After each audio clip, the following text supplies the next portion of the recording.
В свете сообщений службы внешней разведки России о том, что Украина готовит удары с территории Латвии, снова воскресли разговоры о перспективах войны Путина со странами Балтии. И неспроста. Любые такого рода намеки в наше время опасны.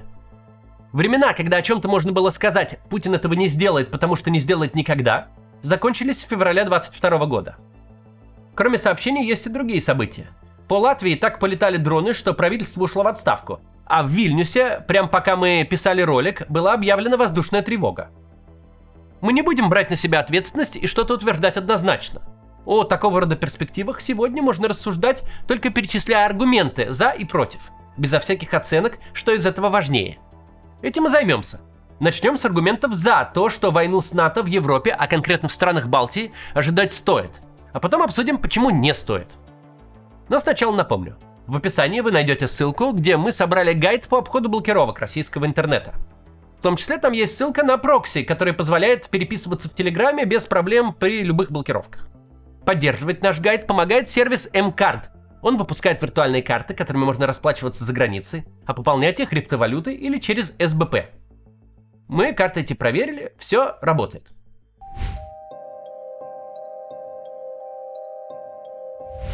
Важное внешнее обстоятельство, которое нужно иметь в виду, и с этого мы начнем, это текущая американская администрация. Сложно представить себе успешную войну со странами НАТО в Европе при любом другом американском президенте, который не считает Европу своим врагом и конкурентом. Только при Дональде Трампе можно представить, что пока российские танки будут заходить в Таллин, американский президент будет рассуждать, сколько Европа ему должна, как его все обижают, как с Ираном не помогли, и Ормузский пролив ему одному пришлось открывать.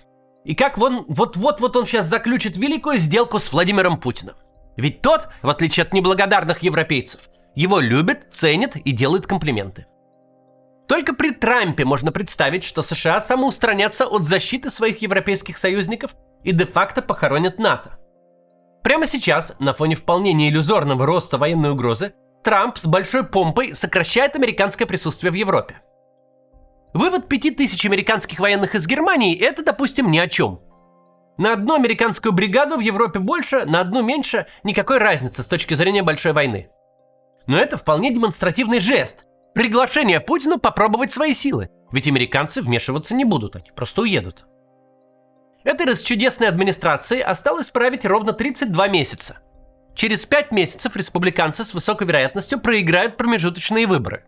А 3 января 2027 года, когда новый состав парламента начнет работать, власть Дональда Трампа перестанет быть абсолютной. Ему придется значительно больше считаться с остальной политической машиной, которая кидать союзников не заинтересована. Короче говоря, еще полгода можно быть уверенным в том, что Америка в случае нападения на страны Балтии займет позицию агрессивного нейтралитета по отношению к собственным союзникам. Дальше с этим станет сложнее. Но если нападение на НАТО в Европе в обозримое время и случится, то случится оно на веку нынешней администрации в течение следующих 32 месяцев, пока Америка остается в своем нынешнем дисфункциональном состоянии. Лучшего момента, чем этот, у Путина не будет. И Путин, надо думать, это вполне понимает. Если планировать нападение, то нельзя ни в коем разе упустить момент, когда во главе штатов стоит такой вот персонаж. То есть времени у Путина не бесконечное количество. Если мы верим во вторжение в принципе, то нет никаких аргументов, почему оно случится в неопределенном будущем.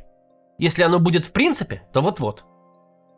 Второй аргумент, который время на раздумье сильно ограничивает, заключается в том, что новый яркий перформанс, чуть более осязаемое достижение, чем многолетние бои за малую такмачку, нужен не когда-нибудь, а прямо сейчас. Проблемы с войной и с рейтингами, ежедневные унизительные прилеты по российской территории происходят не в далеком будущем, а здесь и сейчас. Все более внятно проговаривается, что Путин не контролирует целые куски государственного управления. Война в Украине уже не приобретет нового качества. С этого фронта хороших новостей не будет. Зато точно будут новости об очередном горящем НПЗ. О том, что снова где-то рубанули интернет и что-то заблокировали. Что снова где-то просели доходы и сократились рабочие места. Снова государство думает, как бы ему граждан обобрать. Чтобы как-то перебить эту гнетущую картину, ничего сопоставимого по масштабам с нападением на страны Балтии сейчас представить себе нельзя. Это действительно будет новая эпоха, которая напрочь отменит все, о чем мы с вами в последнее время говорили. Страны Балтии действительно выглядят привлекательными для нападения жертвами. По сухопутной границе они со всех сторон окружены территориями России и Беларуси. Единственное, что их связывает с союзниками по НАТО – 60-километровый Сувалковский коридор, который может простреливаться с двух сторон даже ствольной артиллерией. Суммарное население Литвы, Латвии и Эстонии 6 миллионов человек. Суммарная площадь 175 тысяч квадратных километров, примерно как 5 одесских областей Украины. Активная армия на все 3 страны 37 тысяч человек. А с учетом резервов, которые надо еще как-то успеть отмобилизовать, меньше 180 тысяч. Балтийские страны – это в каком-то смысле Украина наоборот. У Украины есть огромные территории и население, протяженная граница с союзниками в Европе, реальный опыт боевых действий с 2014 года. Все это позволило Украине превратить путинский блицкриг в затяжную бесславную войну, и ничего подобного у балтийских стран нет. К тому же, не надо недооценивать лояльность значительной доли граждан. Опять же, если языковое разделение Украины по большей части фантазия нашей пропаганды, то как минимум в 2 из 3 стран Балтии действительно будет немало людей, которые могут встретить российские войска с удовольствием. Страны Балтии выглядят как очень привлекательная мишень.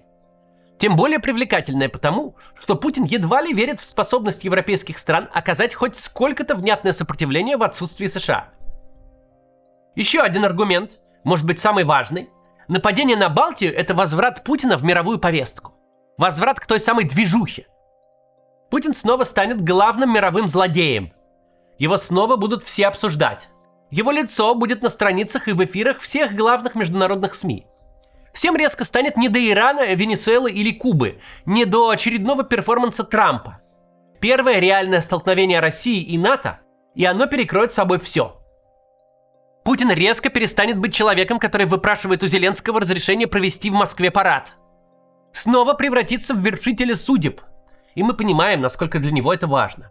Движуха снова станет для него интересной.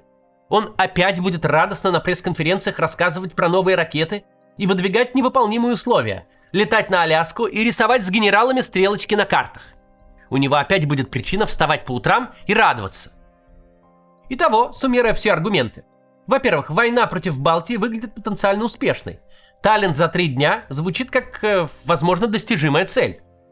Во-вторых, такая кампания отвечает заложенному во все время правления Путина паттерну поведения, когда общественное недовольство и социально-экономические проблемы тушатся внешней агрессией. В-третьих, такая война вернет Путина в игру. Он снова обретет искомое качество всемирного злодея, а не локального терпилы. Опять ему станет весело. В-четвертых, бесконечно затягивать с этим делом нельзя. Если и устраивать когда-то новую кровавую движуху в Европе, то до тех пор, пока американская администрация такова, какова есть. Шанс не получить по рогам есть только при Трампе, который каждым действием и высказыванием будто призывает Путина попробовать силы. Пока из такого описания следует, что война не просто неизбежна, но что дело это ближайших месяцев, если не недель. Однако есть серьезные аргументы и в пользу того, что Путин на такой риск не пойдет, их не меньше. Обсудим их после рекламы австралийского адвоката по релокации. Ладно, нет, сервиса VPN, чтобы в России интернет работал. В мировом рейтинге свободы интернета Россия находится на одном уровне с Ираном, Китаем и Пакистаном. Хуже только в Северной Корее, которая занимает последнее место. В России планируют ввести плату за VPN-трафик, а площадки из белого списка должны отслеживать использование VPN пользователями, чтобы государство могло эффективнее блокировать VPN-сервисы. Но это не означает, что они перестанут работать обязательно. Нужно подобрать надежный сервис, который пережил не одну волну блокировок. Или сразу несколько таких сервисов на всякий случай. Например, подойдет Blank VPN, для которого новые ограничения просто очередной вызов. С ними они успешно справляются уже 8 лет, одними из первых на рынке внедряя технологии обхода новых блокировок. Blank VPN стабильно занимает высокие позиции в моем VPN-рейтинге. Подключение выполняется в один клик в собственном приложении для iOS, macOS или Android. Скорость подключения до 10 гигабит в секунду с полным безлимитом как на количество устройств, так и на трафик. При этом Blank VPN анонимен. Даже его сотрудники не знают, какие сайты вы посещаете, что смотрите и где находитесь. А главное, Blank VPN дает 30 дней, чтобы вы могли попробовать сервис. Вам не нужно покупать кота в мешке. Если что-то не понравится, компания вернет деньги. Оплатить подписку можно с российской карты или криптовалюты. Поддержка у Blank VPN работает круглосуточно и ответит на любые вопросы. Поможет настроить обход белых списков или поставить VPN на роутер. Переходите по этому QR-коду или по ссылке в описании и устанавливайте Blank VPN. В ссылку уже встроен промокод CATS, который даст скидку до 66% и 30 дней гарантии возврата средств.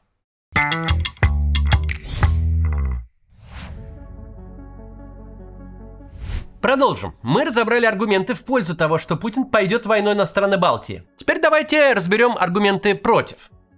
В первую очередь, тут опять же Трамп. Он абсолютно непредсказуем. Да, это первый американский президент, от которого можно ждать, что он вместо защиты союзников пойдет слушать рассказы Путина об очередных инвестициях в 6 российских ВВП. Это с одной стороны. Но с другой, Трамп может поступить принципиально иным образом.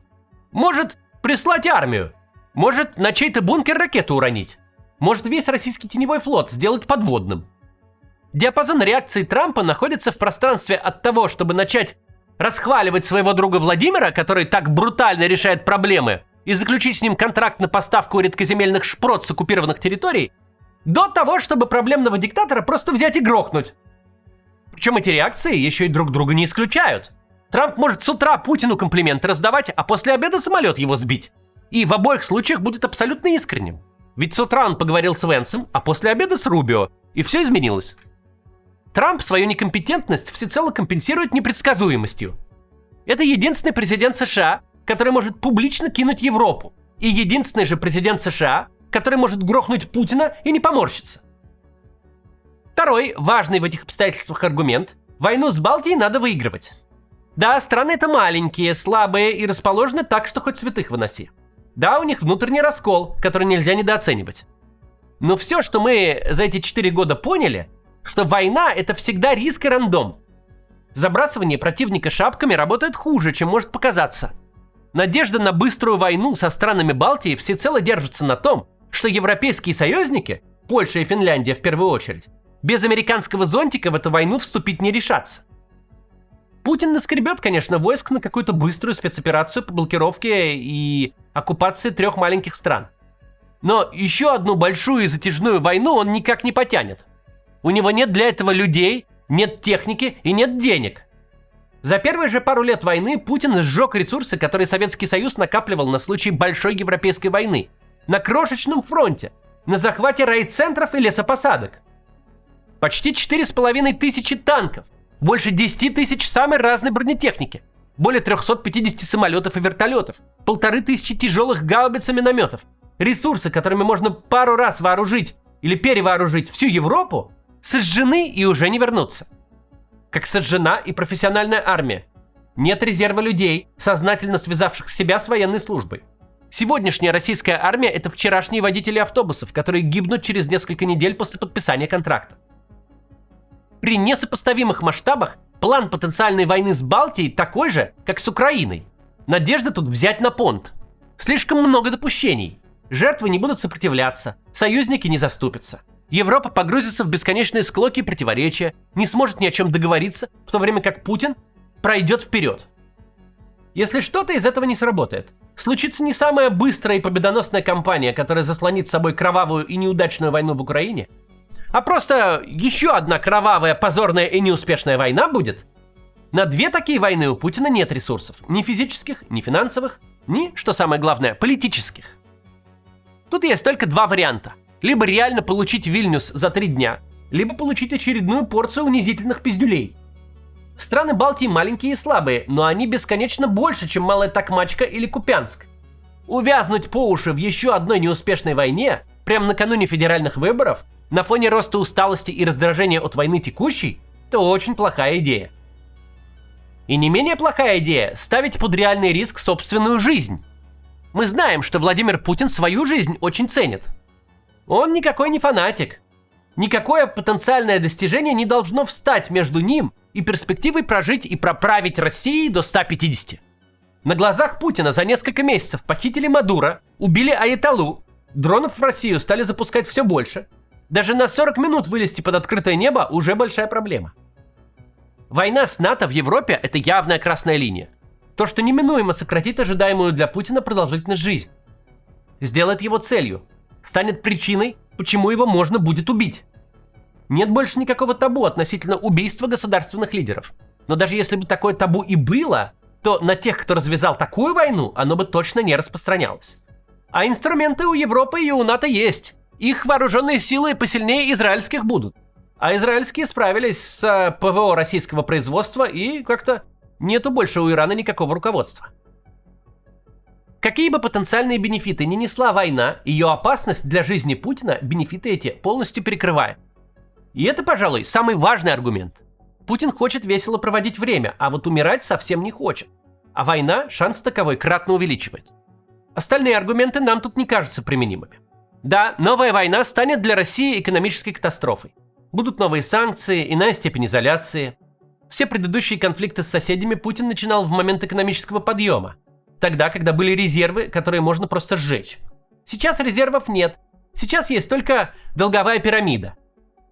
Если будет одно большое событие, которое разом экономику добьет, а разом приведет к дефолту, то это как раз новая война в Европе. Все прежние схемы торговли нефтью, любые пути обхода санкций можно будет сразу забыть. Но это был бы аргумент, если бы над войной размышляли Силуанов и Набиуллина. А их никто не будет спрашивать. Это мы знаем точно. Если бы их спрашивали, не было бы ни войны с Украиной, ни аннексии Крыма. Пассажирские самолеты в Киев по-прежнему летали бы из Москвы 15 раз в день. Воевать или нет решает Путин. А где и как искать деньги – проблема тех, кто деньги ищет, а не Путина. Делать в какой-то ситуации какой-то однозначный прогноз – дело крайне опасное. С одной стороны, мы действительно в уникальном историческом моменте. НАТО, в частности, и Запад в целом, как единая военно-политическая сущность, сейчас не существуют. Второго такого шанса на веку Путина не будет. Персоналистский автократ не может без конца демонстрировать только страх и некомпетентность. Не может бесконечно сидеть в бункере, пока его собственная война пришла и в Москву, и на Урал. Остро нужны какие-то новости, кроме «туда прилетело, эти закрылись, тут уволили, там цены выросли, здесь снова интернет не работает». Балтия с точки зрения войны выглядит привлекательнее некуда. Никаких альтернатив повоевать с кем-то другим не существует. Ко всем этим сообщениям, дескать, оттуда к нам будут дроны прилетать, что очень похоже на поиск повода, нельзя относиться легкомысленно. С другой стороны, хоть мы и слышим о проверках войск в Беларуси, пока у нас нет никаких сообщений, заслуживающих доверия экспертов и расследователей, о концентрации контингента в регионе. Как минимум за месяц до нападения на Украину не было недостатка в спутниковых снимках, в съемках колонн военной техники, идущих по трассе. Как не было и дефицита однозначных предупреждений от американской разведки. Концентрация войск для новой войны не то, что можно скрыть. Плохая новость таким образом в том, что Путин войну начать может. Она была бы с его точки зрения полезна, и сейчас для этого сложился уникальный исторический момент. Хорошая новость пока в том, что кроме мутных разговоров нет ничего. Никаких следов реальной подготовки. До завтра.